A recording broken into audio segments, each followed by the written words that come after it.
Sebelumnya mohon subscribe channel ini dulu supaya nggak ketinggalan berita terupdate Timnas Indonesia. Timnas Indonesia U17 bersiap menghadapi ujian penting menghadapi sesama peserta Piala Dunia U17 2025, yaitu Tajikistan U17, dalam gelaran Piala Kemerdekaan 2025 yang digelar pada 10-8 Agustus mendatang. Turnamen mini ini bukan sekedar pemanasan, tapi bakal jadi ajang penentu kesiapan Garuda Muda menuju panggung dunia di Qatar November nanti.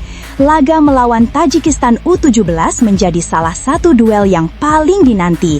Selain sama-sama tampil di Piala Dunia U17 2025, kedua tim ini juga memiliki sejarah performa yang menarik di kualifikasi dan Piala Asia U17 2025 sebelumnya.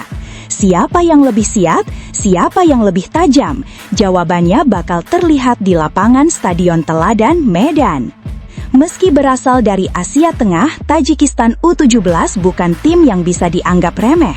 Mereka tampil solid di fase grup Piala Asia U17 2025 lalu, bahkan berhasil menundukkan Oman dan membantai Iran dengan skor mencolok 3-1. Sayangnya, mereka tumbang 0-3 saat bertemu Korea Utara di laga terakhir grup.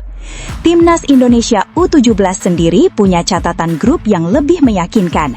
Di bawah arahan Nova Arianto, Garuda Muda tampil impresif dengan menyapu bersih semua laga di grup C Piala Asia U17 2025. Dimulai dari menang tipis 1-0 atas Korea Selatan, dilanjutkan kemenangan 4-1 atas Yaman, dan ditutup dengan skor 2-0 atas Afghanistan. Dengan hasil tersebut, Indonesia dan Tajikistan sama-sama finish sebagai juara grup. Namun, performa Indonesia sedikit lebih unggul dari sisi konsistensi dan jumlah poin. Sayangnya, keduanya harus tersingkir di babak perempat final.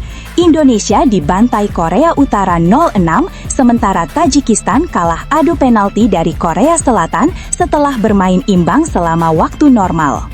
Piala Kemerdekaan 2025 bakal jadi momentum kebangkitan bagi Timnas Indonesia U17.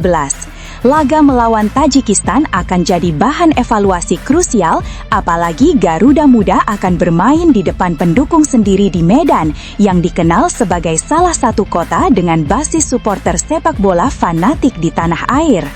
Keuntungan lainnya, komposisi skuad Indonesia U17 diisi oleh banyak pemain berbakat yang berumput di luar negeri, seperti Matthew Baker, Melbourne City, Australia; Lionel De Troy, Palermo, Italia; Floris De Pachter dan Denzel Hope, SC Telstar, Belanda; Indra Mjøsund, Rosenborg BK, Norwegia.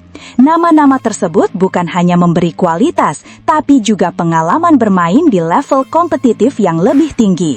Ini menjadi modal penting untuk menghadapi lawan sekelas Tajikistan yang sebagian besar pemainnya bermain di kompetisi lokal. Turnamen Piala Kemerdekaan bukan sekedar ajang seremonial. Lebih dari itu, ini adalah simulasi tekanan dan persiapan teknis sebelum Indonesia melangkah ke Piala Dunia U17 di Qatar. Indonesia tergabung di grup H bersama Brasil, Zambia, dan Honduras. Grup ini bisa dibilang salah satu yang paling menantang, mengingat Brasil adalah kekuatan utama di level U17 dan Zambia serta Honduras punya tradisi kuat di turnamen kelompok umur. Maka, menghadapi Tajikistan dan juga Afrika Selatan, peserta lain di Piala Kemerdekaan yang juga lolos ke Piala Dunia U17, akan membantu pelatih Nova Arianto dalam mengukur kesiapan taktik, mental bertanding, hingga rotasi pemain. Sebagai catatan, pada Piala Dunia U17 mendatang, sistem kompetisinya memungkinkan lebih banyak peluang lolos. Juara dan runner-up grup otomatis melangkah ke babak 32 besar, ditambah dengan 8 peringkat ketiga terbaik dari seluruh grup. Dengan begitu, target realistis Timnas Indonesia U17 adalah finish minimal di posisi 3 besar, dengan persiapan matang yang dimulai sejak Piala Kemerdekaan ini. Laga kontra Tajikistan akan jadi salah satu momen penentu apakah Indonesia sudah cukup siap atau masih harus banyak belajar. Piala Kemerdekaan 2025 akan menjadi panggung penting bukan hanya bagi pemain, tapi juga untuk menunjukkan bahwa supporter Indonesia adalah kekuatan ke-12. Bermain di kandang sendiri adalah keuntungan besar, asal tribun stadion dipenuhi dengan semangat dan dukungan dari rakyat Indonesia. Jadi, bagaimana prediksimu untuk laga Indonesia U17 versus Tajikistan U17 nanti? Apakah Garuda Muda mampu menang meyakinkan dan teruskan tren positif? Tulis komentarmu, dukung Timnas U17, dan mari kita doakan agar langkah ke Qatar November nanti berjalan mulus.